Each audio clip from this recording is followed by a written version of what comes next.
15 men. Eureka Miniatures presents... Wait a minute, I thought I bought these from your regular miniatures for like $3. Written by Dave McCartney and Greg Hallam, this is a game of piracies on the high seas. Now, as you can see, we're going to be using a decidedly low-fidelity version of miniature wargaming, or is it high-fidelity Hex Encounter? I'm not sure. It's up to you to decide. What you need to play this game is actually 30 men. You need 15 men per side. And I don't have enough stuff painted up just yet for this game, as you'll see in a moment. So we're going to go with just the straight board game style. It's a very unusual kind of miniature war game. You need 15 men per side, and just to dive right into it, you need a captain. And today my redcoats are going, they're Napoleonics. Yeah, they're more American War of Independence style, but I'm just going to use them as general red-coated Marines.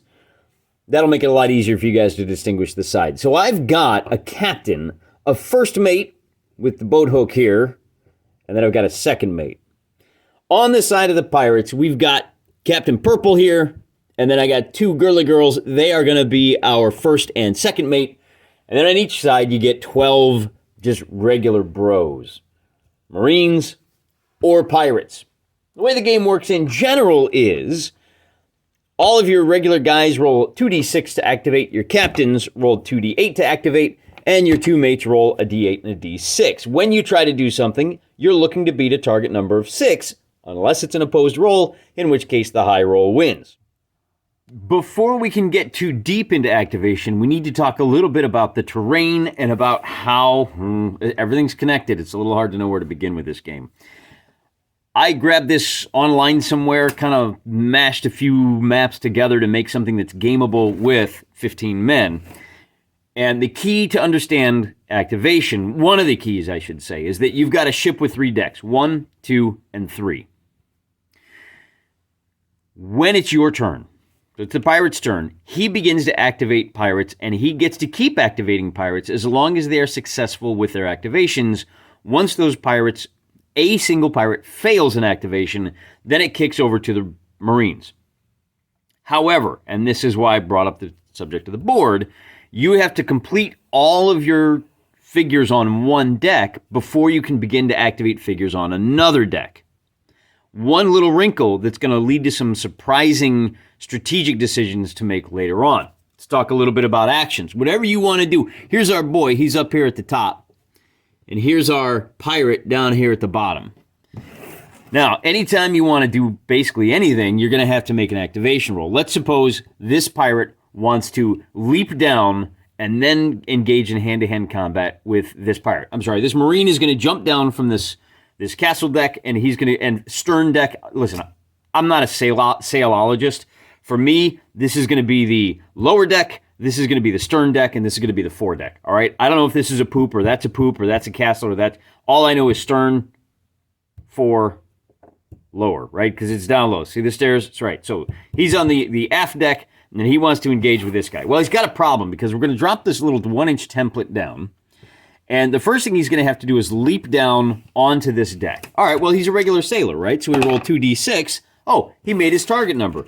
Now he's going to move. He's going to continue that move. And, oh, there's something in the way. This is that main mass. So he's got to make another activation. Hey, look, he got a 6. Great. Oh, and now there's I'm assuming that you don't want to walk on this, that this won't support a man's weight. So he wants to swing around. He has to dodge one more time. And, oh, he only rolled a 4. Oh, that means he stops right there. Not only that, but the Marine turn is over. Now the pirates get to go. He wants to engage in hand-to-hand combat. There's nothing blocking him from doing so. So it's going to be a straight roll-off. The pirate rolls a 6. The Marine rolls an 11. The Marine wins.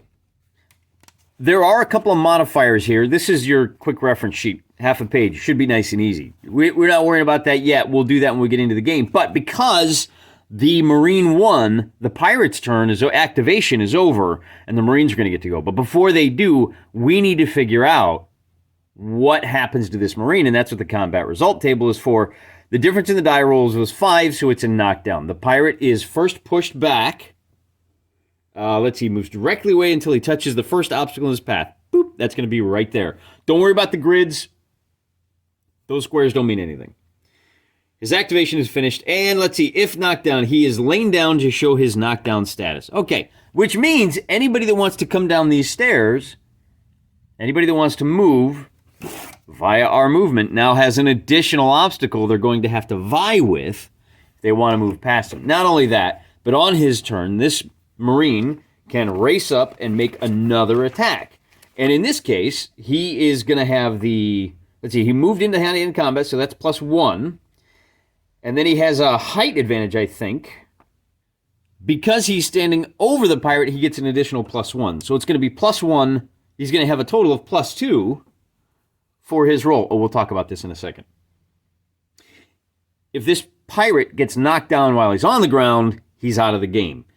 If he wins the fight while he's on the ground, he automatically gets to stand up. Otherwise, on his next activation, the pirate player has to decide, do I want to try to stand him up? And with a 5...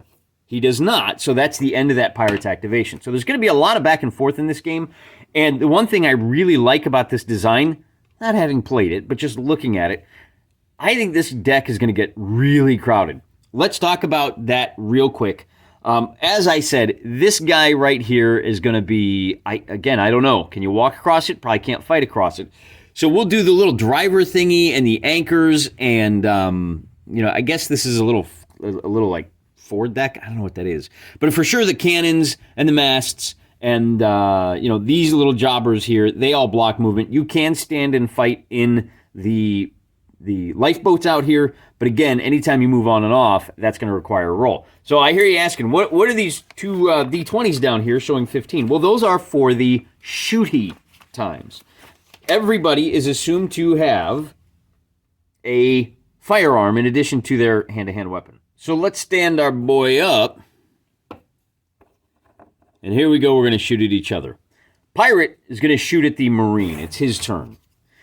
Place your template overhead, and oh look, there are 3 little cannons between our pirate and our Marine. Hey, maybe there's a captain back here, and we want to actually shoot the captain. Marine shooting at the captain. He's got 4 problems, 4 things that are blocking his fire. By the way, you can only fire at guys that are on the same deck as you. This is going to be a swirling melee. Nobody's shooting into a melee because they don't want to hit the captain and get made to walk the plank afterwards. So, once you have figured out how many things, and it's everything under the template, so even if it doesn't look like it's in the way, if it's under the template, you got to roll for it. So we roll for this cannon first. And you are rolling to see if you avoid hitting it. So, I roll here for the pirate, and on a 6-up, the bullet misses. And then I roll here, and on a 6-up, the bullet misses. And I roll here, and on a 6-up, the bullet misses. And I roll here, and if I roll a 6-up, the bullet misses, and I finally hit my captain. If I hit any of these things, we have to resolve that attack. Every player has a fixed number of pistol shots, and that's what these are for. You can fire 15 shots during the course of the game. Every time you fire, we're going to tick this marker down. Of course, the Marines are going to be the red die, and the pirates are going to be the blue. Red for the red coats. Should be easy to remember. Let's see if I do it. As we do, we're going to play Scenario 1. We'll start at the beginning. Stand fast to repel borders, and amusingly, there's no Scenario 2. It just goes, it's Scenario 1. You can make up your own Scenario 2s. The way this works, the pirates have to declare first. Well, I should hang on, let me back up. Who's going to be boarding? The Royal Marines have finally caught up with Captain Biscoe over here and his band of cutthroats. Captain Biscoe has to roll a d6 for each of the 3 decks. 1, 2, 3, and he's going to start off with all 14 pirates available. He's going to have to put 4 on this deck, 4 on this deck, and 6 on that deck. This last pirate over here is below decks. He can come out. There's a door here, here, here, and here. We can attempt to activate him, and he comes on later. But first, we need to figure out where our Royal Marines board from. And the Marines are going to do the exact same thing. We're going to roll a d6 for this deck, a d6 for the middle deck, and a d6 for the top deck. So they are only going to be able to start with 8 guys on this first turn. And I think we'll go ahead and bring the 2 mates in down low, along with 4 other pirates. Let me set them up. Looks like the Marines have their work cut out for them today. In order to get anybody on deck, you have to make a boarding check first. And that's going to be a simple what would you call it? Simple skill check. This is outside the normal activation. We got to try to get all 8 of these guys on first. Then we'll figure out who controls the most number of decks, and then it will be the activation for that side. We're going to start with this feller over here. He's going to swing on to this guy, and with a 2, he fails. And in fact, a scurvy failure, he falls into the water. We're going to lay him down. So he came swinging in. He's going to lay down right there. On his next turn, he can attempt to climb by rolling a skill check. If he fails again, he gets eaten by sharks. Okay, fine. Since I designated this middle deck first, we are going to bring this guy in. He's going to... No, we're going to... yeah, let's bring... Oh, so this is our... This fair last that you see right here is the first mate. I'm sorry, she is the second mate, and we don't want to tangle with her just yet. We're just going to try to bring this guy in to fight that guy. On his boarding check, he rolls... I'll move his pirate over there. He rolls a 6, so he is able to get on board the ship. And now we get to do a hand-to-hand combat. It's going to be an 8 for the Marine because he moved. And it's going to be a 6 for the pirate. With a difference of 2, that is going to be a pushback. This pirate gets pushed back to here, out of contact, directly away. His activation is finished even if pushed back into an enemy. Wait a minute. The loser moves away from the opponent until he touches the first obstacle. The winner may follow up, which we'll do. We're going to bring him away because you don't want to be pushed back if you're against a rail. Then we're going to try to bring this guy into contact as well. He's got to make his boarding check. With an 8, he's successful, but he's got to get over this cannon. Because he's doing that, this feller is going to get to take a pistol shot at him, but he has to be able to shoot past this debris. And I guess what we'll do is we'll call this like cargo that, a heap of cargo on the deck that does block movement and firing like any other obstacle. So we take a shot at the guy, and the first thing we roll is a 7. So the pirate missed the debris, and then he has to roll to hit the guy. Wait a minute. Do you have to roll to hit the guy too? If you successfully avoid hitting any intervening obstacles, then you make a basic combat roll. So he is firing with his pistol, and his attack roll is a 7. The defender's roll is an 8. So that's no effect, and that burned 1 pistol shot. So they've only got 14 left. Then this guy finishes his movement, and now because he is the second man in contact with that pirate, I think he has an additional +1. So he's at a total of +3 on his attack. He gets a result of a 14. The defender rolls a 4. A difference of 10 is killed. This pirate is removed altogether. So now it's 14 men on a pirate ship. Replace him with a dead model. He is... Oh, you know what? So we're just... Ooh. Okay. We are going to need to start putting down... Now, I would like to lay him down, but I like using the laid down models as... I tell you what we'll do. I like to use the lay down models to remind me that he's trying to stand up. There's a blood patch. So if you try to run over that blood patch, there's a chance you might slip. You have to make a skill check. Meantime, we're going to bring our... Now that we're going to bring this guy in... He's going to move straight across to here. So he's got to do his boarding check. With a 6, he succeeds, but he's going to have to eat a pistol shot from this guy. Pirates are down to 13 pistol shots. The pistol shot has nothing in the way. He rolls a 7 on his attack. The pirate rolls a 9 on the defense, and that's a miss. Now we're in a hand-to-hand combat. +2 on the attack is a 14. A 9 on the defense is a difference of 5, and a difference of 5 is our knockdown. So he is now knocked down as well, and then we're going to bring in another pirate. He's going to swing on over here, and this guy's going to take a shot at him. Now, this guy has an obstacle in the way. He has 2. So we'll fire the pistol, and on a 7, he misses this. Oh, we should lay this down as soon as the guy appears. There's actually 4. I'm going to treat the stairs as 1 obstacle. He missed the first obstacle, which was the mast here. This 10 means he misses this guy, and then he has to roll to miss the stairs. Now he's finally hit with a pistol shot. He scores an 8 to hit. The guy swinging in rolls a 10 to dodge, and now we get to do another combat at +3, 4 because he's knocked down. Now, I think it makes sense to me that if you're higher, you're attacking a guy that's knocked down, you've charged into combat, You're at a total of +3. Plus, he's got help, so he's at a +4. And that's going to be a total of 12 versus a defense roll of 8. A 4 is another knockdown. A second knockdown is a kill. If you push back a knockdown pirate, there's no effect. There's more blood on the deck. Already getting kind of bloody out there. And now, finally, because everybody on this deck is either dead or fired, our second lieutenant can swing into hand-to-hand combat. He's only got to dodge one thing, and with the 8, he has a success. Oh, I got that wrong. He's a lieutenant. He rolls a D8. So with a 9, he is successful. And he swings into hand-to-hand combat with this lieutenant. He rolls a 14 to hit. Seems like we're getting a lot of those. And that second lieutenant rolls a 9 to miss. And a 5 is going to be knocked down. 6 up is your kill result. All right. Then we have our last guy who's going to try to get onto the deck. He is going to try to attack. Should we tie up the captain? I don't think so. We're going to go captain on captain next turn. He's going to try to get over regular pirate. Regular marine, I should say. Trying to get on board. He makes, on a roll of a 9, he gets on board, but he has to swing past the boat here, which he does. So he swings into hand-to-hand combat, gets the +2. He's got, so you have to get on board first, but once you're on board, you have a slight advantage.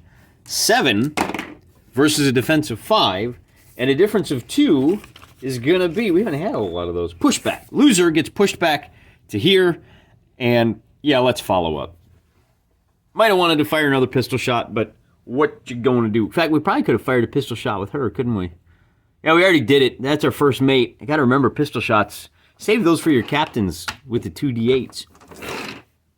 Now that all of the boarding checks are over, we have to see who controls each deck. Obviously, with 6 pirates on this deck, the pirates score a point there.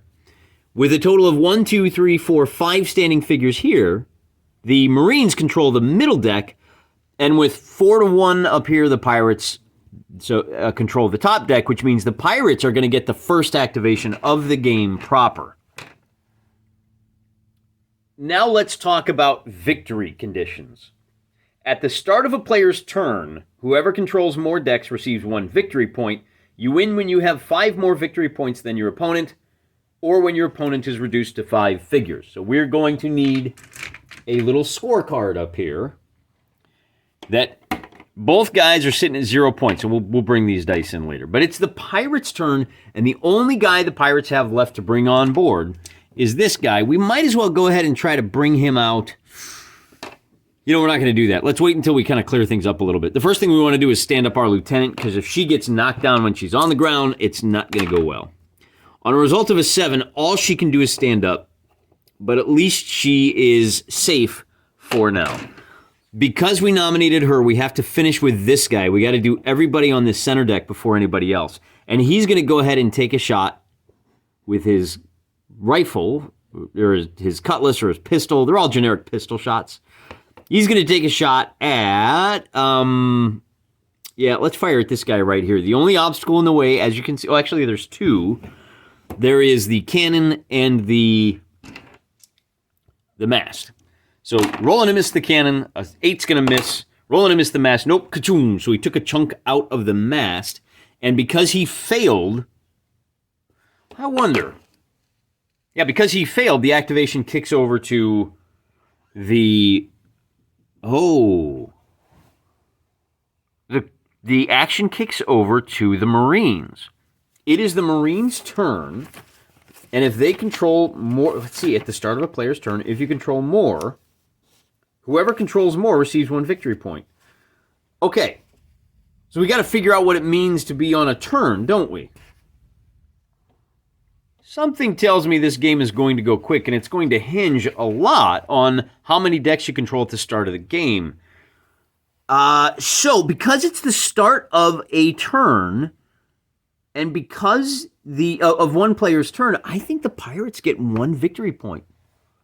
They still control these 2 decks. I'm sorry, it's the start of the, it's no longer the first turn of the game, it's the start of the Marines' turn, and because they don't control enough decks, they're in trouble. All right, so that means we have to try to get enough guys onto one of these two decks to at least tie. Since there's 6 pirates here and 4 to 1 here, we're going to try to bring a bunch of figures on up here to at least get the tie so we can stop the pirates from racking up victory points. We're going to bring the... do we go captain on captain right away? No, we want to burn off some of these shots. So we're going to swing in to here. Oh, boy. That's a lieutenant. We might be in trouble here. Where's our other lieutenant? Did we bring him on? We've got Lieutenant 1. Oh, our other lieutenant failed to climb on board the ship. Oh, probably because I forgot to roll the D6, D8. Hey, that's all right. That's all right. We're going to bring in as many of these guys as we can. We're just going to clog this deck. And, actually, we don't have to move in a straight line till we stop. We can just bring guys on. So he's going to try to board, and he does. And he's done right there. He's going to try to board, and with a 7, he does. He's just going to board right there. He's going to board. Oh, you know what, though? He's going to eat a shot from the captain. That's what's going to happen there. Captain is going to have to shoot past the boat. He does. He's going to hit the guy for a total result of 8, and the guy dodges for 9, so he's at least on board the ship. And this goes down to 10. Looks like it's a shooting gallery for the captain. This pirate's going to try to get on board, and with a 6, he does, but he's got to get past the boat, which he does not, so he's got to stop right there. Captain is going to take another shot, and with a 9 versus a 7, that's a difference of 2, and a difference of 2 is a pushback. So he's going to stop in the boat, we'll say, and now we're down to 9. No, actually, pushback stops you at the rail. So we got 4 on 4. We just got one more guy we got to bring on. And with an 8, we're going to bring him on here in the corner. Captain's going to take a shot at him. There's nothing blocking him, so the captain, captain rolls 2D. What was that? A 5? I hope that was a 5. I'm counting that as an 11. Versus an 8, a difference of 3 is still a pushback, and he stops right there. Then our captain is going to swing into action. And we got to do everybody on this deck first. So we're going to bring the cat. Ooh. Because I want to bring these guys on down here. But what do we want to do first? Do we want to do captain on captain first? I can't decide. We're going to roll a d6. On even, it's captains. Nope, odd. So we're going to fight this guy first. What are they at? They've got a 1 minute. No, we're going to bring one of these guys on right here. That's what we're going to do. And with a 7, he's on board. The captain is going to take a shot at him. And he's going to miss the lifeboat. And then the captain hits with an 11. The guy fails to dodge, and he dies.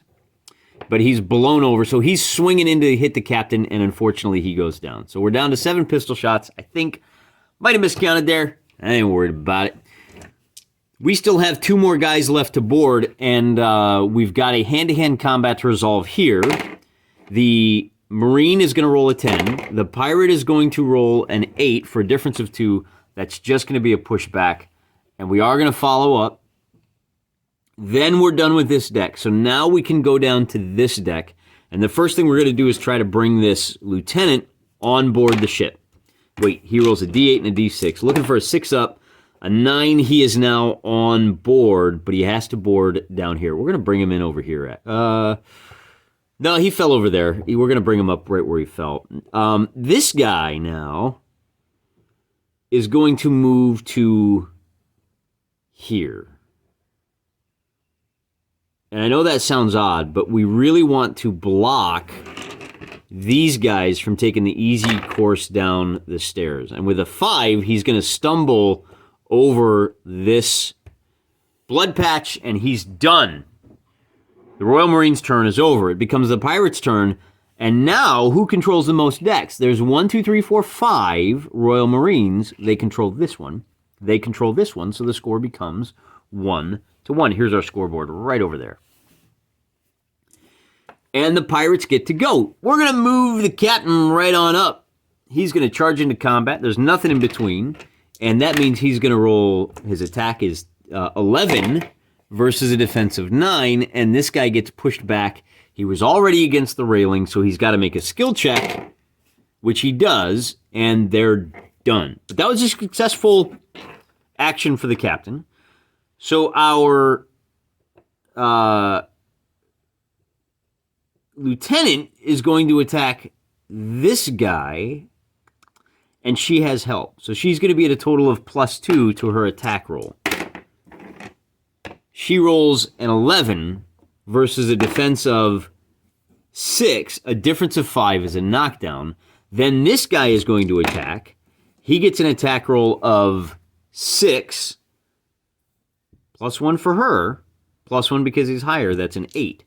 The defender rolls a 5, and a difference of 3 is a pushback or no effect. Now, because that did, let's see, pushback. If a pushback against a ship's railing, make a 6+ roll to avoid falling over. But if you're knocked down, a pushback has no effect. Yeah, there you go. So we're done with that guy. Then we've got a pirate over here who can... What do we want to do here? Why don't we move him down to here? And we'll see if he's successful. On a 5, he fails, so he stays right where he is. He didn't have the gumption. And now it becomes 1 deck. We've got 4 standing versus 4 standing. 4 standing Marines, 4 standing pirates. This deck is tied. So it's a 1-to-1, tied, no victory points are assigned. We just want to get this guy on board. We got to secure this deck. So we're going to roll, and on a 10, he comes on board and he's done. That's going to earn a... Do we earn a pistol shot from this guy? There's 1, 2 obstacles in the way. No, let's hold that pistol shot off. Instead, what we're going to do is... let's try to stand this guy up.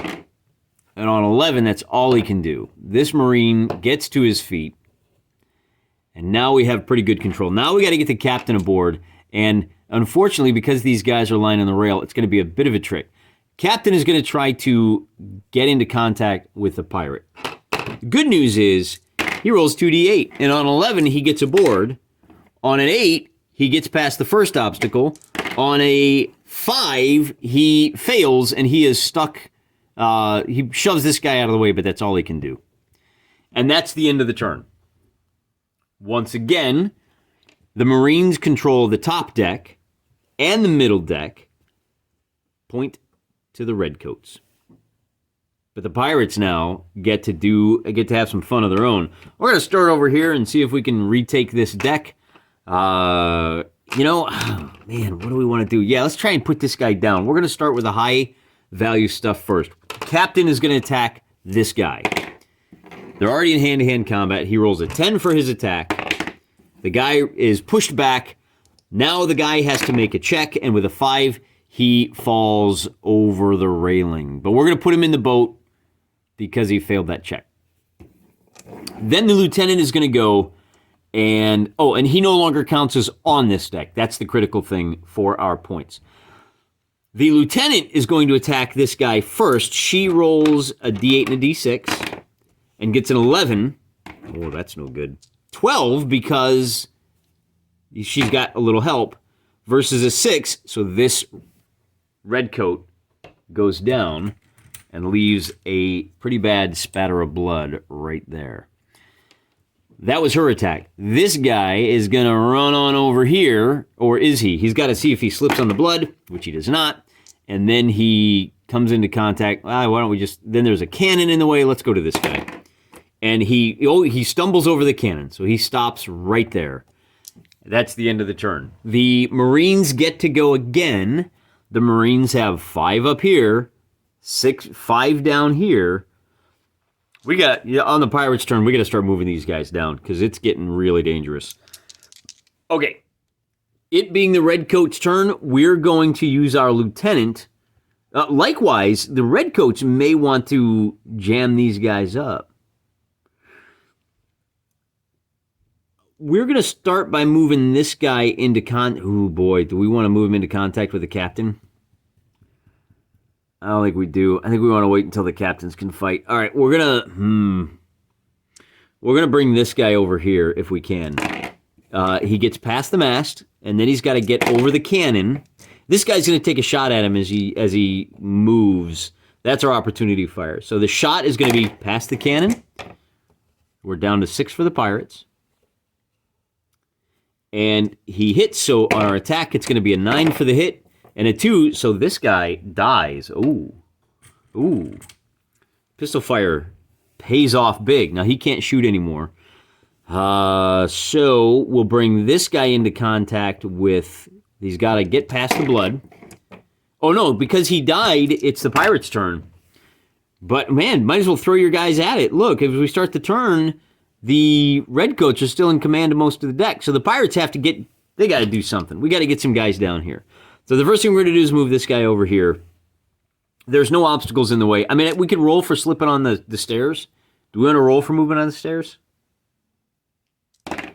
Yeah, we do. Anytime you climb the stairs, you got to roll a d6. Otherwise, you slip. Because remember, it's easy for us sitting here in front of our computer screens to think of this as a static board. This is a sailing vessel that's moving around. There's another ship over here. They've been shooting at each other already. There's probably some masts and rigging that are all tangled up. So there's clouds of smoke from 9 pistol shots out of the pirates.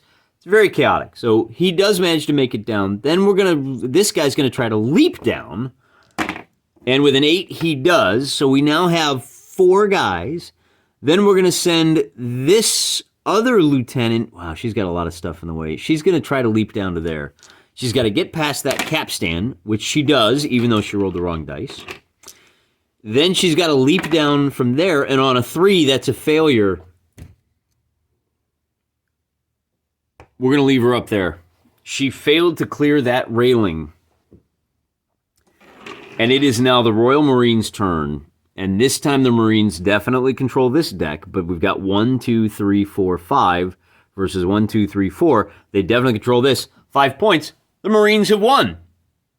They were able to take control of the aft, whatever that is, castle deck, and hold it long enough. What could we have done different? Well, we had a lot of pirates up here that weren't doing a whole lot. We probably should have just flooded this deck, left 1 or 2 guys to maintain control, and at least gone for more ties. We're learning how to play the game. We're learning how the strategy works. It's all right. As you can see, it's a bit of a Charlie Foxtrot down here on the game board. I kind of like this style of gaming. We'd played a lot of Absolute Emperor this month, and we described it as a knife fight in a phone booth repeatedly because you had such a small board. This really is a knife fight in a phone booth. It's a nice, easy game. You know, we finally got to break our pirates out. We may want to go ahead and play another boarding game similar to this to find out what's going on with Red-Handed Helen. Now that we know how to play this game, I think we're ready to play it in earnest. Now that we understand how important that first roll is and what the overall strategy is. And the lovely thing about this game, you know, again, I can't tell you how many convention games I've played that had rule sets that fit onto like one of these boards. Now, at a convention, you've got the designer there, and he's going to be able to fill out all those weird things like, well, what if I try to jump down and I fail? Do I get hurt or do I just stop? So you have a few extra pages for that, but man, it's amazing how much fun, how dense a game can be like this, because if you think about it, there's a lot going on here. Not only are you concerned, you essentially have 3 separate battles that are a struggle to allocate resources between those battles, and the overall strategy. This is what I missed moving into the game and the deployment. And if we ever find time to play this game again, this is one of the things we'll have to consider. What does that mean on the deployment for trying to rack up victory points? Victory points come fast. I thought this game was going to take a lot longer, but because you're scoring victory points after every failed attempt, you really don't have a lot of time to accomplish anything in this game. Live and learn. That's how the world works, right, guys? Hey, thanks for playing along with this fun, silly little, like, $5. I'll try to remember to throw a link in the description so you can get your own hands on a copy of 15 Men. One of the things I did not do, but I can show you now that we got a couple of minutes, they do have special character abilities in here. They've got a little thing about swashbuckling, and so just to kind of show you some of these abilities, they've got Duelist, +2 modifier when firing. These are for your captains, your first and second mates.